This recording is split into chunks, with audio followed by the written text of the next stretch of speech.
Hi అండి.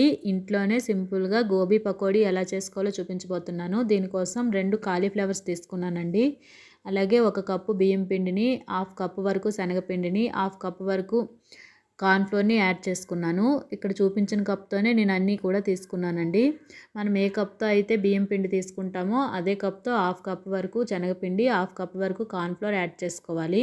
బియ్యం పిండి డబుల్ క్వాంటిటీ వేయటం వల్ల పకోడీ అనేది క్రిస్పీగా వస్తుందండి. అలాగే 2-3 టేబుల్ స్పూన్ల కారం, 1 టేబుల్ స్పూన్ పసుపు, మన రుచికి సరిపడా ఉప్పు, అవసరం అనుకుంటే రెడ్ ఫుడ్ కలర్ కూడా యాడ్ చేసుకోవచ్చండి. మన దగ్గర ఉంటే యాడ్ చేసుకోవచ్చు, లేదంటే స్కిప్ చేసేయచ్చు. ఇక్కడ చూపించిన విధంగా మిశ్రమాన్ని అంతా రెడీ చేసుకొని డీప్ ఫ్రై కోసం ఆయిల్ వేడి చేసుకోవాలి. ఆయిల్ హీట్ అయిన తర్వాత ముందుగా మనం రెడీ చేసుకున్న కాలీఫ్లవర్ ముక్కలన్నీ కూడా ఇందులో వేసి వేయించుకోవటమేనండి. చూసారు కదా, పకోడీ రెడీ అయిపోతుంది.